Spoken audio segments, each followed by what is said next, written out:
मौलाना हुसैन बनाम मुल्ला नसरुद्दीन। मुल्ला नसरुद्दीन के लिए आज का एक एक क्षण बेशुमार कीमती था। उसने बाजार में अधिक देर घूमने में कोई अच्छा न समझा। वो रास्ते में बहुत से सिपाहियों की अकल ठिकाने लगाते हुए अली के चाय खाने पर जा पहुंचा। उसने यहां भंडार घर में जाकर जनानी पोशाक उतार दी। रंगीन बदखारन साफा तथा इस प्रकार वेश बदलकर वो एक ऊंचे स्थान पर बैठकर लड़ाई के मैदान का भयानक दृश्य देखने लगा। चारों तरफ से चीखने चिल्लाने की आवाजें आ रही थी। चारों ओर सिपाही उग्र भीड़ का मुकाबला कर रहे थे। एक सिपाही से कुछ लोग हाथापाई कर रहे थे। मुल्ला नसरुद्दीन ने ध्यान से देखा, ये वही सिपाही था जो कच्चे अंडे निकल देता था। मुल्ला नसरुद्दीन ने उसके ऊपर गर्मा गर्म चाय इतनी सफाई से उड़ेल दी कि उसे कोई देख भी न पाया। गर्म चाय से जलने वाला हवा में हाथ पैर फेंकने लगा।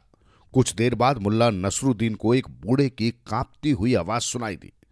मुझे परेशान न करो, अल्लाह के नाम पर मुझे जाने दो। यहां क्या हो रहा है, मुझे आगे बढ़ने दो। लड़ाई के बीचों बीच झुकी पतली नाक व सफेद दाढ़ी वाला एक मनुष्य ऊंट पर बैठा दिखाई दिया। देखने में वो अरबी लग रहा था। उसकी पगड़ी पर एक विशेष चिन्ह अंकित था जो कि उस व्यक्ति का आलिम होना सिद्ध करता था।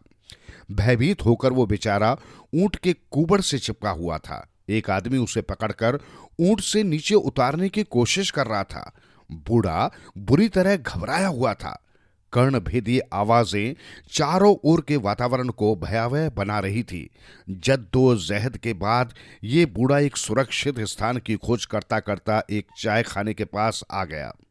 बूढ़े ने अपने ऊंट को शीघ्र ही मुल्ला नसरुद्दीन के गधे के पास बांध दिया और बरसाती में चला गया। न जाने इस शहर में क्या हो रहा है। मुल्ला नसरुद्दीन ने सीधा साधा जवाब दिया, बाजार की गहमागहमी है बुजुर्गवर। मैं इस भीड़ में से होकर अमीर के महल पर कैसे पहुंचूंगा?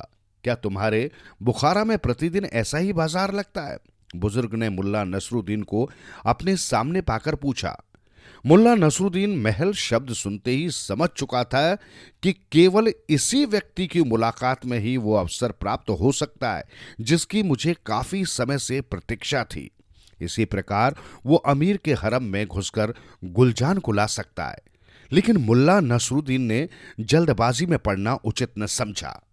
अरबी बुजुर्ग लंबी सांसों लेने लगा और कहने लगा, या अल्लाह, मैं महल तक पहुंचूंगा कैसे? मुल्ला ने कहा, बुजुर्गवर, अमीर से मिलना कोई आसान नहीं है, कल तक प्रतीक्षा करनी होगी। अरबी बूढ़ा जोर से बोला, मेरा महल में इंतजार हो रहा होगा, मैं ठहर नहीं सकता। मुल्ला नसरुद्दीन ने मुस्कुराकर कहा, ए आला हजरत शेख, मैं तो आपके काम धंधे से पूरी तरह नावाकिफ हूं। क्या आप विश्वास पूर्वक कह सकते हैं कि महल में लोग आपकी प्रतीक्षा करेंगे? यहां के अमीर से मिलने के लिए तो लोगों को एक एक हफ्ते इंतजार करना पड़ता है। आपने ये कैसे सोच लिया कि आपके लिए वे अपना उसूल भी भूल जाएंगे? मुल्ला नसरुद्दीन ने सम्मानपूर्वक कहा, ओ खुशामदीद ए आलिम शेख, एक बार मैं बगदाद गया था।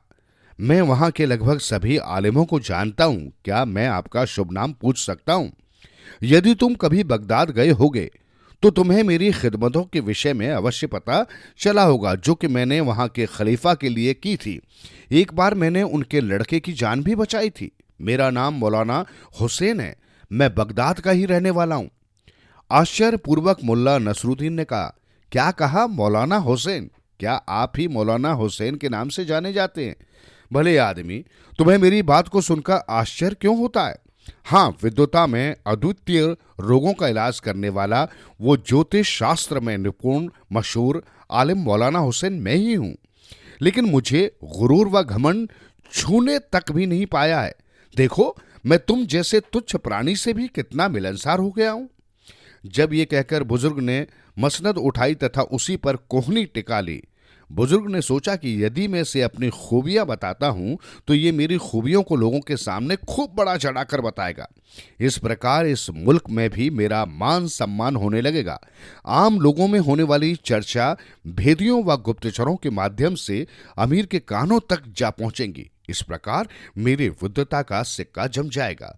बुजुर्ग ने अपने साथी पर अपने हुनर का सिक्का जमाने के वास्ते पुराने आलिमों के बहुत से वाक्य दोहराए तथा सितारों के योग व उनके परस्पर संबंध बताने प्रारंभ किए। उसकी तमाम बातों को गौर से सुनने व याद करने के पश्चात मुल्ला नसरुद्दीन बोला, बुजुर्गवर, लगता है तुम्हारी बर्बादी निश्चित है। अब तुम्हें कोई नहीं बचा सकता।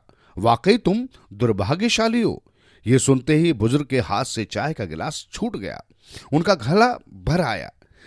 सारी शेखी व घमंड गायब हो गया था। बुजुर्ग ने परेशानी वाली मुद्रा में कहा, क्यों, क्या बात हो गई? मुल्ला नसरुद्दीन ने बाजार की ओर संकेत करके कहा, क्या आपको पता नहीं है कि ये सारी गड़बड़ी आपके ही कारण हुई है?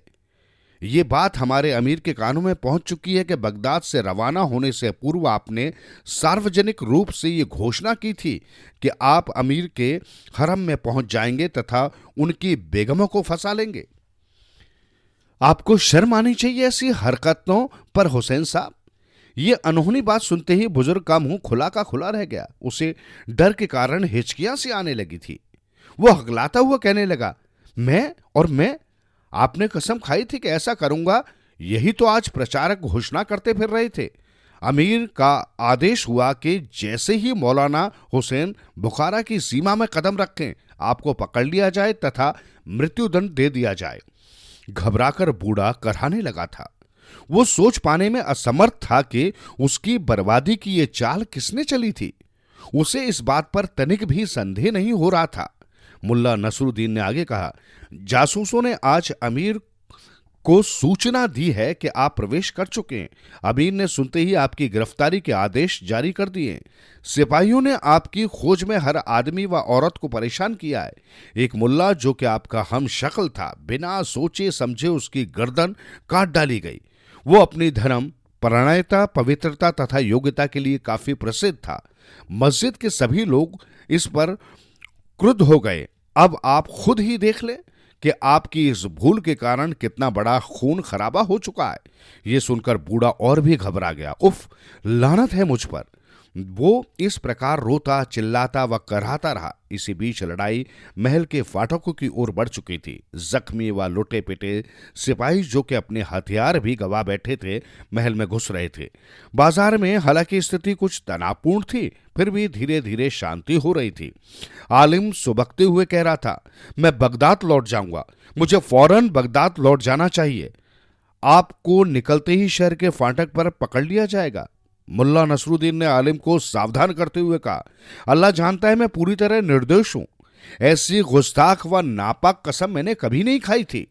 हाय कमबख्ती, ये कहकर मुझ पर क्यों बरसा? या खुदा के नेक बंदे, तू मेरी मदद कर। रोता बिलखता बूढ़ा आशापूर्ण नजरों से मुल्ला नसरुद्दीन की ओर देखे जा रहा था।